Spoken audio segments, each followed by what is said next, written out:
نحمده ونصلی علی رسولہ الکریم اما بعد فاعوذ باللہ من الشیطان الرجیم بسم اللہ الرحمن الرحیم۔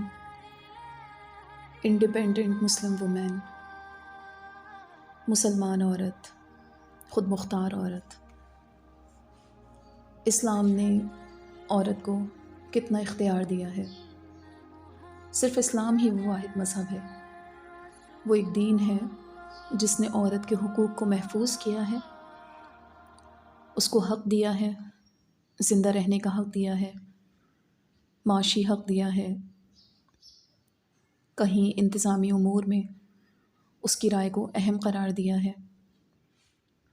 تو ہم دیکھتے ہیں کہ ابتدائی اسلام میں خواتین کے کیا طور طریقے تھے، کیا کارنامے تھے جو ہمارے لیے مثال ہیں۔ اسلام کا ابتدائی دور پاکستان سے بڑھ کر آزمائشوں کا دور تھا۔ ظہور نبوت کے بعد نزول وحی پر آپ بے حد خوفزدہ تھے۔ سیدہ خدیجہ آپ کی اہلیہ نے آپ کو دلاسا دیا اور اپنے صرف الفاظ سے آپ کے خوف کو دور کرنے کی ہر ممکنہ کوشش کی، اور اس میں بہت حد تک وہ کامیاب ہوئی۔ آپ کو خوبیاں یاد دلا کر اللہ تعالیٰ پہ بھروسہ قائم کروایا۔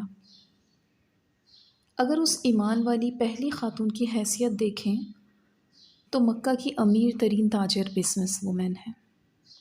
اسلام پر عمل کرتے ہوئے اپنی ساری پراپرٹی خرچ کر دی۔ جب شیب ابی طالب کی نظر بندی کیمپ میں ڈیتھ ہوئی تو کفن کے لیے پیسے نہیں تھے، ایک چادر میں ہی تکفین کر دی گئی۔ اسلام کی پہلی شہیدہ ابو جہل کی کنیز سمیہ ہیں۔ اعتماد اور اظہار رائے دیکھیے کہ یہ اسلام پر ڈٹ گئیں۔ ابو جہل نے خانہ کعبہ کے سامنے نیزہ مار کر شہید کر دیا۔ مضبوط عورت، باہمت عورت۔ اسلام کی پہلی ہجرت حبشہ اور ہجرت مدینہ میں خواتین نے صحابہ کے ساتھ بنفس نفیس تمام صعوبتیں برداشت کی۔ پھر صحابیات خواتین میں سیدہ عائشہ سب سے زیادہ ایجوکیٹڈ، تعلیم یافتہ۔ آپ صلی اللہ علیہ وآلہ وسلم کے ذریعے جو انہوں نے علم کو پہنچایا، اس کی مثال آج تک ہمیں نہیں ملتی۔ ایک وافر حصہ سیدہ عائشہ سے مروی ہے۔ ام حبیبہ رضی اللہ عنہ مکہ کے سردار ابو سفیان کی بیٹی ہیں۔ ابو سفیان کے ایمان لانے کا انتظار نہیں کیا اور نہ ہی اپنے والد کی اجازت کو ضروری سمجھا۔ اسلام قبول کر کے ثابت کیا کہ خواتین شعور کے لحاظ سے مردوں سے کمتر نہیں ہیں۔ تاریخ کی روشن مثال ہے کہ حضرت عمر رضی اللہ عنہ کے جاہ و جلال کے باوجود ان کی بہن حضرت فاطمہ رضی اللہ تعالیٰ عنہ نے اسلام قبول کرنے کے لیے اپنے بھائی سے اجازت نہیں لی۔ جب حضرت عمر نے بہن پر تشدد کیا تو استقامت کا مظاہرہ کرتے ہوئے حضرت عمر کے دل کو نرم کیا۔ اسلام کی اشاعت میں یہ دلیرانہ کردار ایک مسلم عورت کا ہی ہے۔ ام کلثوم بنت عقبہ بن ابی معیط ابھی کنواری ہیں، ان میرڈ۔ اسلام کی محبت ان کے دل میں پیدا ہو گئی۔ وہ ہجرت کر کے مدینہ چلی گئیں اور پھر ان کے گھر والے اللہ کے نبی کے پاس پہنچے اور ان کی واپسی کی درخواست کی تو آپ صلی اللہ علیہ وآلہ وسلم نے ان کا یہ مطالبہ مسترد کر دیا۔ تو یہ بھی ثابت کیا کہ عورت مرد کی تابع مہمل مخلوق نہیں ہے، اسے معاشرے میں وہی حقوق حاصل ہیں جو مرد کو حاصل ہیں، اور نیک خواہش میں عورت مرد کی اجازت کا اظہار نہیں کرے گی۔ خواتین ایسے فیصلوں میں آزاد ہیں، اللہ کی اطاعت میں آزاد ہیں، وہ رسول اللہ کی اطاعت میں آزاد ہیں۔ عہد نبی میں خواتین کی اہمیت کی یہ بھی مثال ہے کہ ام ہانی بنت ابی طالب نے ایک غیر مسلم کو پناہ دی جس کو حضرت علی رضی اللہ عنہ قتل کرنا چاہتے تھے، تو رسول اللہ نے فرمایا جسے ام ہانی نے پناہ دی ہم نے بھی اسے پناہ دی۔ حتیٰ کہ آپ خواتین کے مشورے کی قدر کرتے تھے۔ صلح حدیبیہ کا موقع ہے، مسلمان ایک طرف معاہدے پر پریشان ہو گئے اور حج کے لیے قربانی کرنے سے گریز کرنے لگے، تو آپ صلی اللہ علیہ وآلہ وسلم نے ام سلمہ سے مشورہ کیا۔ انہوں نے کہا کہ آپ قربانی اور بال کٹوانے کا آغاز کریں۔ آپ نے مشورے پر عمل کیا تو صحابہ نے بھی آپ کی اتباع کی۔ ایک خاتون کا مشورہ تھا اور ماننے والے تھے نبی صلی اللہ علیہ وآلہ وسلم، کائنات کی سب سے عظیم ہستی۔ خواتین جنگوں میں، غزوات میں شریک ہوئیں۔ عمارہ آپ کی سیکیورٹی دستے میں شامل تھیں، آپ کی حفاظت کا فریضہ مردانہ وار ادا کر رہی تھیں۔ آپ صلی اللہ علیہ وآلہ وسلم فرماتے ہیں، جنگ احد کے موقع پر میں جدھر بھی رخ کرتا، جدھر میری نظر پڑتی، عمارہ کو سامنے موجود پاتا۔ آپ خواتین کے ساتھ بہتر سلوک کرنے کی تلقین فرماتے تھے۔ جب رات کو دیر سے گھر آتے تو دبے پاؤں گھر میں داخل ہوتے کہ کہیں خواتین کی نیند میں خلل نہ آئے۔ ہم تاریخ کا بھی مطالعہ کرتے ہیں۔ قیام پاکستان کا جب مطالعہ کیا جاتا ہے تو قائد اعظم اپنی ہمشیرہ فاطمہ جناح کو بلوچستان اور خیبر پختونخوا کے پسماندہ علاقوں میں اپنے ساتھ رکھ رہے ہیں، اپنے ساتھ لے کر جاتے ہیں۔ قائد اعظم اور علامہ اقبال کا تصور اور نظریہ ریاست مدینہ اور اسلام کی روح کے مطابق تھا۔ آج اگر ہم اسلام اور پاکستان کو عروج دینا چاہتے ہیں تو خواتین کے حقوق پورے کرنے ہوں گے تاکہ وہ اپنی ذمہ داریاں بہتر طور پہ ادا کر سکے۔ پاکستان کی عورت واقعی اس بات کی مستحق ہے کہ اس کو حقوق کے لیے آواز اٹھائی جائے، لیکن اس کا یہ مطلب ہرگز نہیں کہ اس کی خستہ حالی کو بڑھا چڑھا کر بیان کر کے اس کا مزید استحصال کیا جائے اور خستہ حالی کی آڑ میں اسے غیر اسلامی سوچ رکھنے والے لوگوں کو اپنے رنگ میں رنگنے کی اجازت دے دی جائے۔ یہ ٹھیک ہے کہ قانونی اعتبار سے عورت کو بڑی حد تک مردوں کے برابر حقوق مل چکے ہیں، قانونی حیثیت تسلیم کی جا چکی ہے، حق روزگار بھی اسے دیا گیا ہے۔ بحیثیت عورت اسے جن جن مقامات پر خصوصی رعایت کی ضرورت ہوتی ہے وہ مراعات بھی اسے دی جا چکی ہیں، لیکن توجہ طلب معاملہ یہ ہے کہ عورت کو حقیقی معنوں میں معاشی یا معاشرتی حقوق دیے جانے چاہیے۔ اس وقت بھی پاکستان میں ہزاروں ایسی خواتین ہیں جنہیں نہ تو اپنے حقوق کا علم ہے اور نہ ہی وہ مناسب وقت میں اس سے مستفید ہو سکتی ہیں۔ اصل مسئلہ ان حقوق و تحفظات کا ایک عام عورت تک پہنچنا ہے۔ اس بات کی ضرورت ہے کہ ایسا اسلامی نظام عدل و مساوات قائم کیا جائے جو اسلامی اصولوں کو عملی طور پر نافذ بھی کر سکے۔ اگر دیکھا جائے تو بتدریج اسلام کا جو نظام کفالت ہے وہ تحلیل ہوتا جا رہا ہے۔ بھائی کو اپنی بہنوں سے، بیٹے اپنی ماؤں سے، شوہر اپنی بیویوں کی کفالت سے ہاتھ اٹھاتے جا رہے ہیں۔ اس سلسلے میں زیادہ خراب صورتحال ان لڑکیوں کی ہے جو شادی نہ ہونے کے سبب بھائیوں یا ریٹائر والد کے در پر ہیں اور اپنا بوجھ اٹھانا ان کی مجبوری ہے۔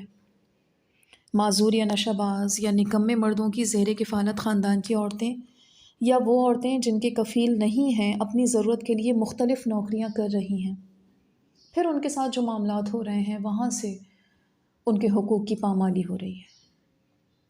کارکن اور مزدور عورت جو جگہ جگہ جھاڑو دیتی یا سڑک کوٹتی نظر آتی ہے، وزن اٹھاتی نظر آتی ہے، بار برداری کا کام کرتی ہے، اب تو بازاروں میں سبزی پھل کا اسٹال بھی لگاتی نظر آتی ہے۔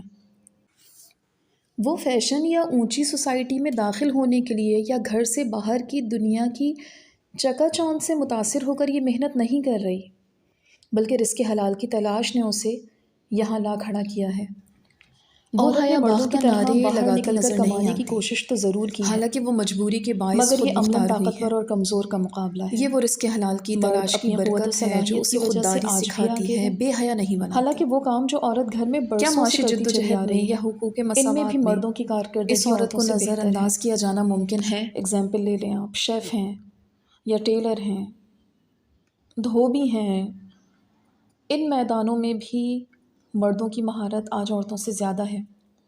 پہلے کی طرح آج بھی ہر جگہ قیادت مرد ہی کی ہے، گھر میں ہو یا گھر سے باہر، تمام عہدے اور ذمہ دار پوسٹ مردوں کے پاس ہیں، زندگی کے تمام شعبہ جات میں مرد ہی ہیں۔ یہ ٹھیک ہے کہ ان سب باتوں کے باوجود آج عورت کی مالی پوزیشن پہلے سے کچھ اچھی ہو گئی ہے، مگر کس قیمت پر؟ دین اور اخلاق کی قربانی دے کر، دامن عفت کو داغدار کر کے، کیونکہ سارے ذرائع معاش تو مردوں کے پاس ہیں اور عورت اس کے کاروبار کی پبلسٹی کا ایک ذریعہ ہے۔ ہر معمولی سے معمولی چیز پر عورت کی تصویر ہے، دلکش تصویر ہے۔ مارکیٹ میں بیٹھ کر مردوں کے لیے اس کی مصنوعات ناز و ادا سے بیچتی نظر آتی ہے، ہوٹلز، کلب، مہمانوں کو ویلکم کہتی ہے، مردوں کو اپنی دلکش مسکراہٹ سے محظوظ کرتی نظر آتی ہے۔ اسلام نے یہ حق عورت کو نہیں دیا اور نہ یہ فرائض اس کے ذمے ہیں۔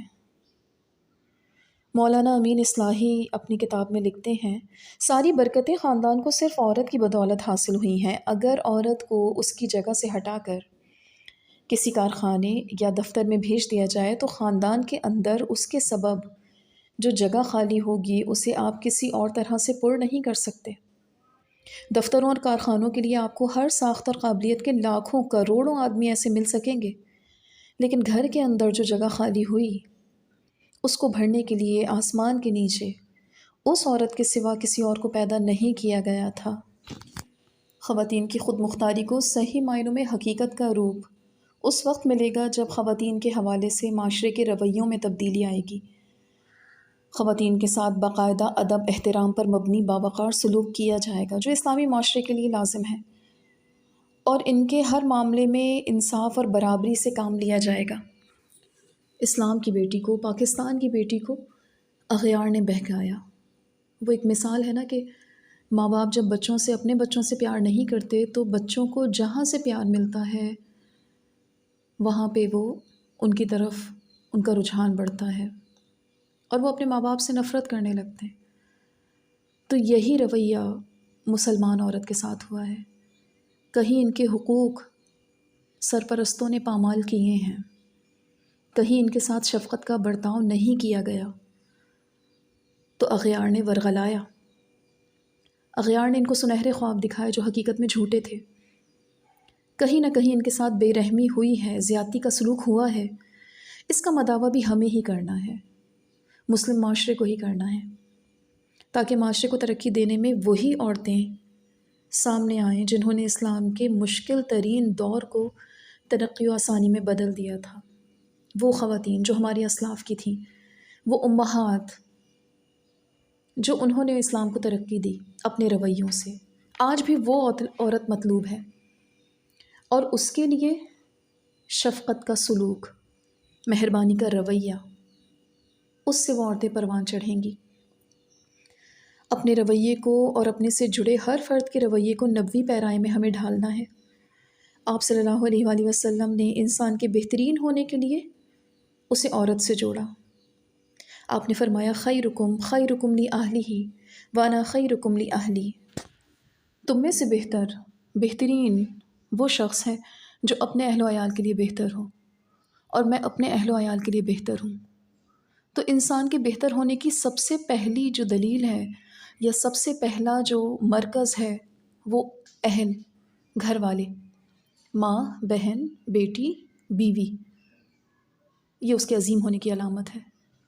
اور ایک جگہ آپ نے فرمایا کہ عورت پسلی کی مانند ہے، اسے ٹیڑھی پسلی سے پیدا کیا گیا ہے، اور پسلی کا ٹیڑھا ہونا وہی اس کی خوبصورتی ہے۔